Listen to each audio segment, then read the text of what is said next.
Welcome back, fellow netizens, to another exciting episode of Building Blocks.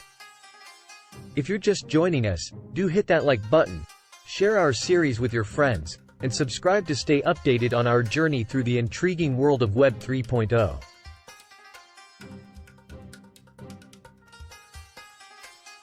In the last episode, we journeyed into the heart of the semantic web, learning how it's creating a more understandable internet for machines, making our lives simpler and our experiences online more personalized.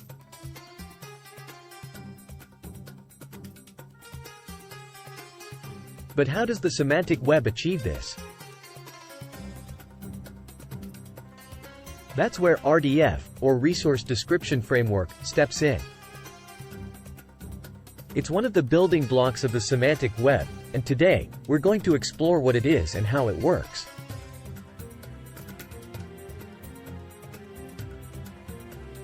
The Resource Description Framework is a language for the web.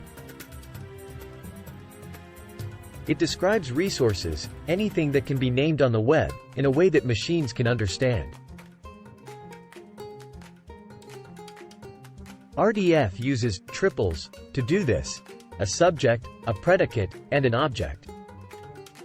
For example, in the triple, building blocks is a YouTube channel, building blocks is the subject, is the predicate, and YouTube channel is the object. Simple, right? But when you have millions of these triples, you can start to create a web of interconnected information. But that's not all. RDF isn't just about describing resources, it's about linking them together. That's where URI, or Uniform Resource Identifiers, come in. URI give each resource a unique identity, allowing them to be linked together across the web. So if there's a web page about chocolate, and another about the benefits of dark chocolate, RDF and URI can link them together.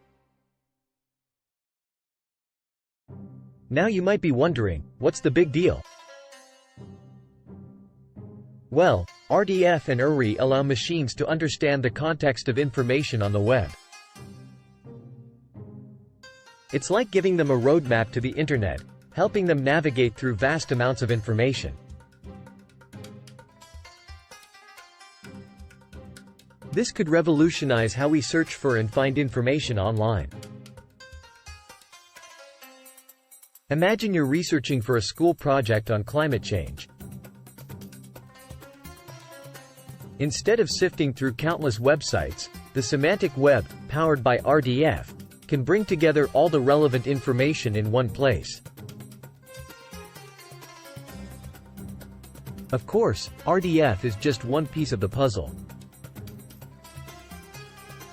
There are other technologies like OWL and SPARQL that play a crucial role in the semantic web. And we'll be diving into those in upcoming episodes. Next up, we'll explore the world of Web Ontology Language, or OWL. And trust us, it's as interesting as it sounds.